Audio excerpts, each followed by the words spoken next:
আমাৰ গাঁৱলীয়া অঞ্চলত যেতিয়া বিয়া হয়, বিয়াৰ 3 দিনৰ আগতে লগন বুলি কয় দেখিছেনে? এইটো আমি ঢাক বুলি কওঁ। তো কিছুমান নীতি নিয়ম অনুসৰি মানে অসমীয়াবোৰে নহয়, প্ৰায়ে আমাৰ মানুহখিনি বিয়া বাৰু হ'লে ঢাক বজাবই লাগে, সেইটো আমাৰ নিয়মেই হয়। তো 3 দিনৰ আগতে সেইটো লগন বুলি কয়। লগনত দৰা পাৰ্টীয়ে ছোৱালীজনীক কিছুমান নিয়ম নীতি বস্তু দিয়ে, সাজ পোছাক দিয়ে, এইটো হালধীয়া দিয়ে। সেইদিনাখন আমি কইনাজনীক হালধি লগাব লাগে।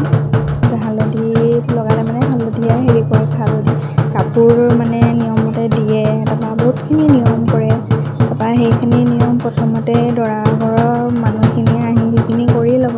তাৰপিছত সেইখিনি কৰি হৈ গ'লে তাৰপিছত আৰু কইনা ঘৰৰ পাৰ্টীয়ে তাক কৰিব, নিয়ম কৰিব। নিয়ম এনেকুৱা, বাকীখিনি নিয়মটো মেইন মানুহখিনিয়ে কৰিয়ে দিয়ে।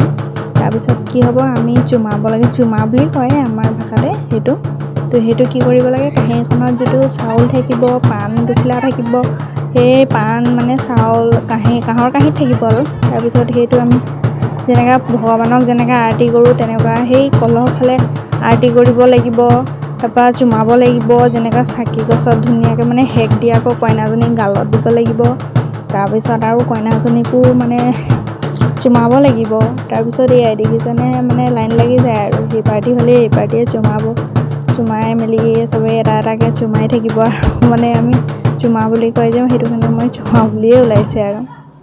তাৰপৰা আমাৰ গাঁৱলীয়া সমাজৰ কিছুমান নীতি নিয়ম, বহুত ধৰণৰ বেলেগ বেলেগ নীতি নিয়ম আছে। তো আমাৰ মানুহৰ প্ৰায়ে সেই তেনেকুৱা নিয়মেই হয়। তো যেনেকৈ নহওক, কিন্তু কিছুমানে আজিকালি নিউ জেনেৰেশ্যনৰ মানুহ নহয় জানো, তো লগনত যে হালধিয়াই দিব লাগে সেইটো নহয়। কিছুমানে আকৌ বেলেগ বেলেগ কালাৰৰ কাপোৰো দিয়ে, কিন্তু লগনত বিশেষকৈ হালধিয়াই দিব লাগে। কাৰণ সেইদিনাখন হালধি লগোৱা হয় আৰু বিয়া নোহোৱালৈকে সেই গা ধুব নালাগে আৰু হালধি তেনেকৈ লাগিয়ে থাকে। তাৰপৰা যেতিয়া সেইখিনি সম্পূৰ্ণ হৈ যায়, তেতিয়া ইয়াত দেখিছেনে, তাৰপৰা এইটো আমি বুলি কওঁ, সখী লোকদিন বুলি কওঁ আমাৰ ভাষাতে। সেই লোকদিনজনীয়ে কি কৰিব, তাৰ নবৌয়ে খাব লাগিব তাৰপৰা এই 3 পাক ঘূৰাই পেলানি ধুনীয়াকৈ তাৰপৰা কইনাজনীক ভিতৰলৈ সোমাই দিব।